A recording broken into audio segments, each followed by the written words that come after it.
pessoal, eu sou a professora Cíntia e nós vamos para mais uma correção.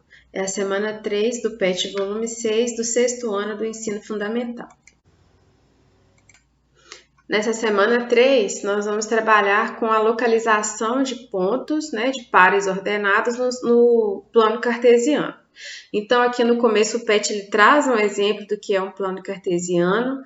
Nós temos aqui dois eixos, são duas retas numéricas. Esse 0, 0 é a origem, então nesse ponto aqui vale 0, tanto para uma reta quanto para outra. E essas retas elas têm nomes específicos. Essa aqui na horizontal é o eixo do x, recebe o nome de eixo das abscissas. E essa aqui na vertical, que está subindo, é o eixo do y, que recebe o nome de eixo das ordenadas. Para localizar um par ordenado, a gente sempre segue. Tem aqui, por exemplo, o 6 e o 4. O 6 pertence ao eixo da abscissa e o 4 pertence ao eixo da ordenada. É sempre nessa ordem. O primeiro elemento do par ordenado, ele pertence à abscissa. O segundo elemento pertence à ordenada. Se eu quiser marcar aqui, por exemplo, o ponto 5 e 3, é o ponto que vale, 5 para x e 3 para y. Ele está bem aqui, A gente pode traçar essa linha pontilhada para poder indicar, a minha tá meio tortinha, mas dá para indicar o ponto aí. Então, sempre lembrar para a gente representar o par ordenado, primeiro o valor de x e depois o valor de y. Então, vamos para as questões. A número 1 pede para a gente identificar, Tem aqui vários pontos, nós temos aqui o nosso plano cartesiano, tem vários pontos e pede para a gente identificar quem são eles. Então, vamos começar o ponto A, vamos descobrir quem são as coordenadas do ponto A. Ele está aqui, olha, a gente vê, olhando primeiro no eixo do x, vale 1 no eixo de x, concorda? Olha, está bem no 1 aqui. E no eixo do y, ele vale 2. Então, esse aqui é o par ordenado 1 e 2. O B está aqui, olha. Para x, ele vale 4. E no eixo do y, ele vale 1. Então, o nosso ponto B é o ponto 4 e 1. O ponto C, ele vai ser esse ponto aqui, apagando isso aqui, Então, ele vai estar aqui, olha, no eixo do x, ele vale 3, está na posição 3, e no eixo do y, na posição 4. Então, o C é o nosso ponto 3 e 4. O ponto D, olha, ele vem no 5 para x e 3 para y. Então, é o nosso par ordenado 5 e 3. O ponto E, tá bem aqui em cima, olha. Ele vale 2 no eixo do x e 5 no eixo do y. Então, é o nosso par ordenado 2 e 5. O F, ele está bem aqui, olha, em cima do eixo do x, tá vendo? Quando isso acontece, significa que ele vale 0 para o eixo do y. Então, se ele está aqui em cima, esse par ordenado ele vale 2 e 0. Então, todo número aqui, se eu marcar, por exemplo, esse 4 aqui em cima do eixo da abscissa, é o ponto 4 para x e 0 para y. Eu também posso marcar um ponto bem no eixo da ordenada. Eu posso marcar nesse 6 aqui, olha. Este ponto seria 0 para x e 6 para y. A gente tem que lembrar sempre que o x vem primeiro, tá? Então, quando eu marcar um ponto em cima do eixo da ordenada, 0 primeiro e depois o valor desse ponto. Então, tá aí a nossa primeira questão. Acho que tem uma letra B aqui, isso. Diz que o ponto P ficou de fora. Pede para a gente localizar ele no plano cartesiano, utilizando as coordenadas 4 e 6. Então, vamos procurar aqui, vamos marcar esse ponto. Se as coordenadas são 4 e 6, é 4 para x, então eu vou seguir aqui nessa linha do 4, subindo até o 6. Olha o ponto P aqui. É o nosso ponto P de coordenadas 4 e 6. Marcadinho aí no nosso plano cartesiano. Então, tá aí a número 1. Vamos ver a questão número 2 agora. Bom, O triângulo ao lado está representado no plano cartesiano. Quer saber quem são as coordenadas dos vértices A, B e C.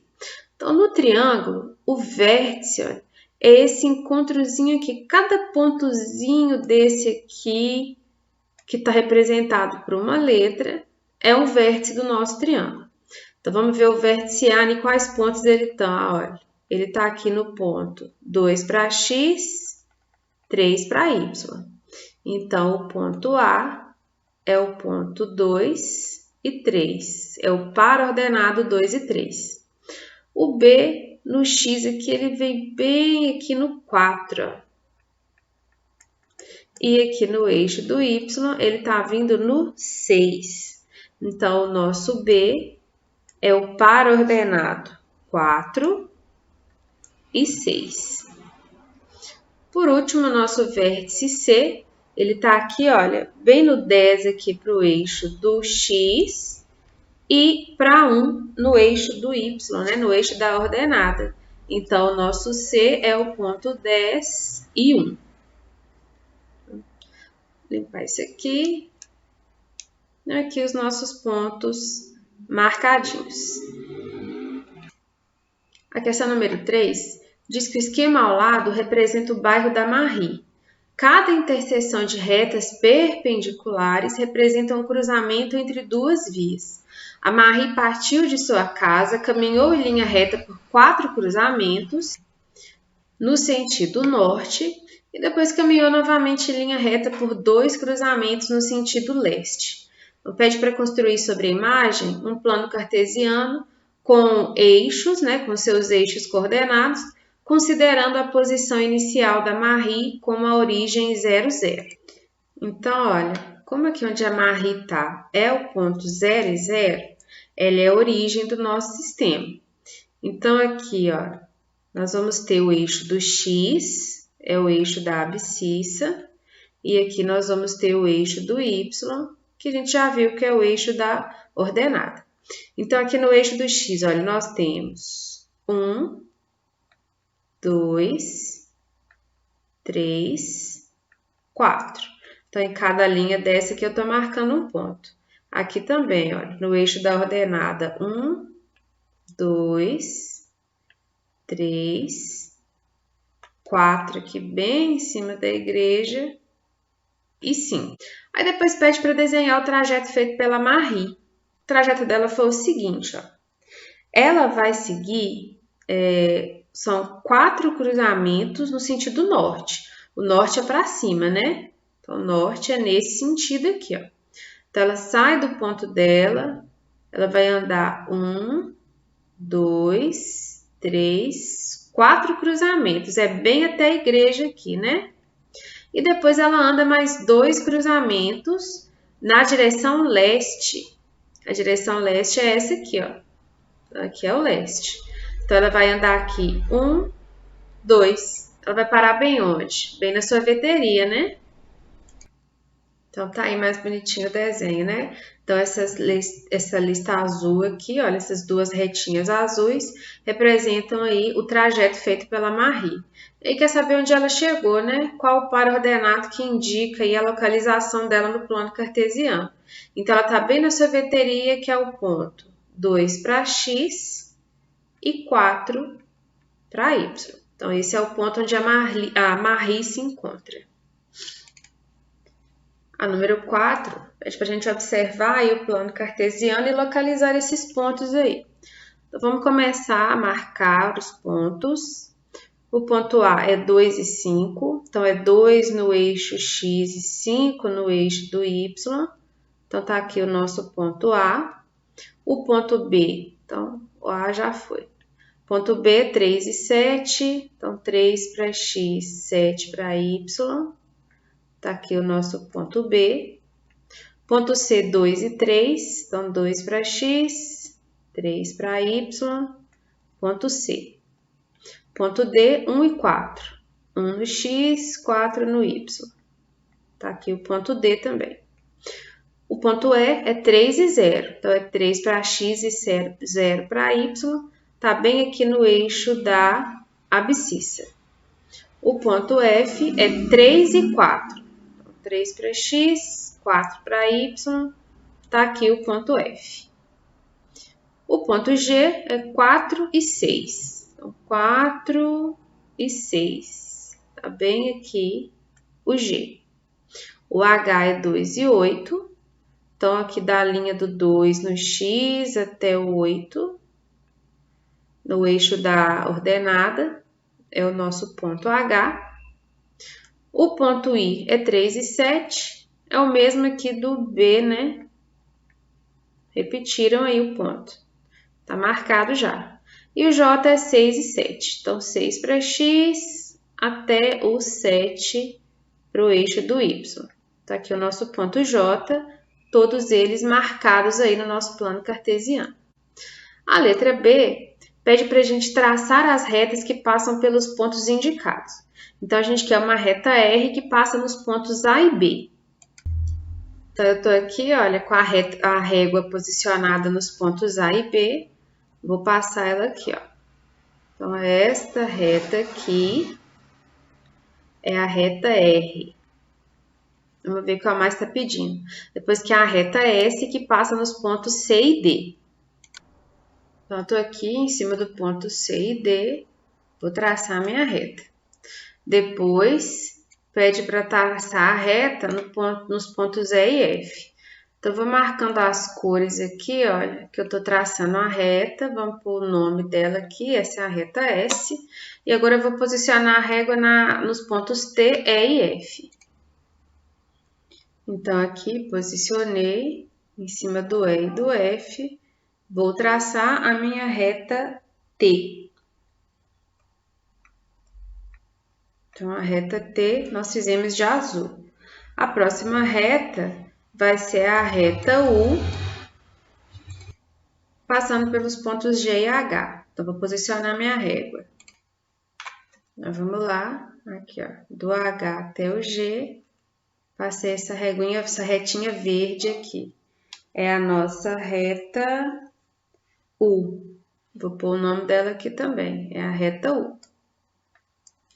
A próxima reta, então já estou aqui com a minha reta posicionada. Minha régua, né? Vou traçar a última reta aí, que foi essa amarelinha. É a nossa reta V. Então, tá aí o desenho. Fica muito bonitinho não, né? Ficou meio emboladinho, mas dá para vocês entenderem aí, olha. Localizar os pontos e passar a reta. Nós colocamos aqui alguns segmentos de reta, né, gente? A reta, ela é infinita, tá? Então, tem que colocar setinhas nela para indicar que é reta. Mas eu já estou achando tão emboladinho aqui, mas o correto para a gente indicar que é uma reta é colocar de fato, olha, essas setinhas indicando que elas são infinitas, tá? E aí vamos responder lá, que tem algumas perguntinhas sobre essas retas e nós vamos respondê-la. Então, acho que eu coloquei setinha todo mundo aqui. Vamos ver as perguntas.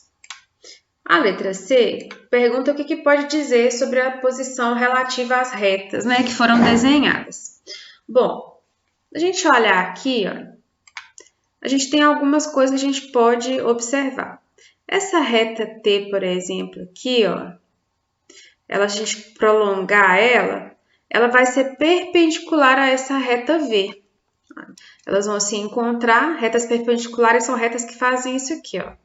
Então, uma está aqui, a outra vem. Elas se cruzam num ponto e formam esse ângulo aqui, olha, que é um ângulo de 90 graus, é um ângulo reto. Então, as retas perpendiculares, elas se cruzam formando esse tipo de ângulo. Então, a reta T e V, elas são perpendiculares. No caso da reta S e da reta U, a reta S está bem aqui e a U está bem aqui, essa verdinha. Elas estão nesse sentido aqui, ó, né? Elas nunca vão se encontrar, elas vão continuar crescendo, crescendo, mas elas nunca vão se encontrar em lugar nenhum, elas não se tocam em nenhum ponto, elas são retas paralelas. E as outras retas, a gente tem aqui ainda, olha, a reta U com relação à reta R, a reta R com relação à reta S, elas são retas concorrentes. Elas também se tocam em um ponto só, que nem a perpendicular, mas elas não formam um ângulo de 90 graus. Então, elas recebem o nome de retas concorrentes. Então, vamos completar lá a nossa questão. Então, tá aí a resposta da letra C e da letra D. Então, as retas T e V são perpendiculares, se tocam em um único ponto, formando um ângulo de 90 graus. As retas S e U são paralelas, elas não se encontram, e as demais que aparecem aí são concorrentes. E a letra D fala o que faz com que uma reta seja perpendicular ao eixo. Bom, ela tem que cruzar com esse eixo, né? Pode ser o eixo do X ou do Y, mas ela tem que cruzar com o eixo, né, em um único ponto, tocar em um único ponto, formando um ângulo de 90 graus. Então, para uma reta ser paralela ao eixo do X, por exemplo, ela precisa, né? Eu posso colocar uma aqui, por exemplo, ó, tocar o eixo, formando aqui ângulos de 90 graus. A gente pode dizer também que ela precisa ser paralela ao outro eixo, né? Porque uma reta aqui, para ser perpendicular ao X, ela vai ser paralela ao eixo do Y. Mas, enfim, a definição de reta perpendicular é essa, é cruzar em um único ponto, formando um ângulo de 90 graus. Então, eu fico por aqui. Se inscreva no canal. Em breve, eu vou postar a resolução da semana 4. Bons estudos e até lá!